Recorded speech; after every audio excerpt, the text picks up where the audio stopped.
Well, our friend Sharon Angle, who's yet to appear on Top Line despite our urgings, was on Fox yesterday and had some thoughts that we thought we'd want to share with you about the relationship between the press and candidates. Take a look.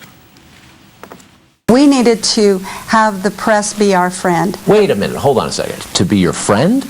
Well, truly. That sounds naive. Well, no. We wanted them to ask the questions we want to answer so that they report the news the way we want it to be reported. And when I get on a show and I say, send money to SharonAngle.com so that your listeners will know that if they want to support me, they need to go to SharonAngle.com. Sharon Angle, if you are out there watching today, you can come on Top Line. You can talk about SharonAngle.com all you want. Deal. We're anxious to have you. It is post-politics time. Dan Balz, thank you very much for joining us, Dan. Happy to be here.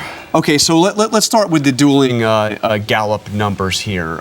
Both bad. I mean, first of all, why is it that we have two polls from the same polling organization on the same day? Anyway, but they do a lot of polling. They do a lot of polling. But a lot of clients. But where is the danger zone? I mean, well, he's in the danger zone if whether it's 45, which is the daily track, or was as of yesterday, and 41, which is in a different kind of poll, but nonetheless a reputable poll. Either one is in the danger zone. If you look historically, if a president's below 50%, that his party generally takes a real beating in the midterm elections, with a few exceptions. So, whether it's 41 or 45, I mean, I think the interesting thing is his numbers are not moving generally. I mean, they are sort of stuck. If you look at the average of the best polls, he's stuck somewhere in the mid 40s, 45, 46, 47. That's an uncomfortable place to be, and I think that the White House all this year has hoped that there were things they could do to begin to nudge that up so that he was at least 50, 51, maybe 52. It doesn't look like he's going to make it unless something dramatic happens. Yeah, and just in time for that, we get health care back on the news. This ruling yesterday that allows the lawsuit in Virginia to go forward. We're going to have a vote in Missouri today on disapproving of the president's health care plan. The White House has said when people learn more about the health care plan, they'll like it more. And there's been some polling recently to suggest that. But is this something that you think they'll be talking a lot about over these next 12 weeks before the election? What's interesting is you talk to Republican candidates, they are not shying away from the talk of repealing and replacing with some other version, right. But certainly they're not running away from the idea of repeal, which a few months ago Democrats were saying, they're going to get off that.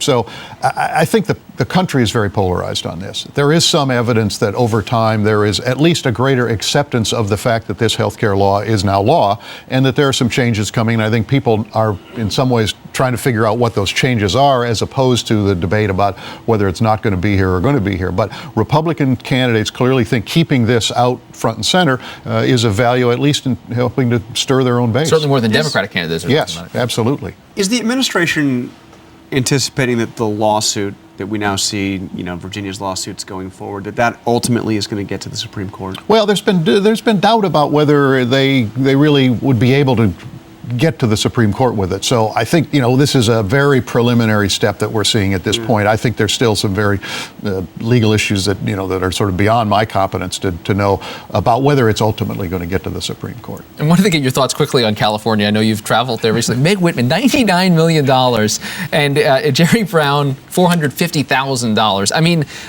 we call that a spending gap. That is the technical term for it. But I guess the other side of it is Jerry Brown's not out of this race, and he's getting outspent, 200 to 1 so far. Well, I think that in some ways is the more important story. Yeah. That she has spent and spent and spent and spent and continues to do so, and has not moved the numbers significantly. And Brown has been very patient. I mean, he's been concerned about this from the very beginning. He has been very patient about conserving his money so that he can use it toward the end of the campaign.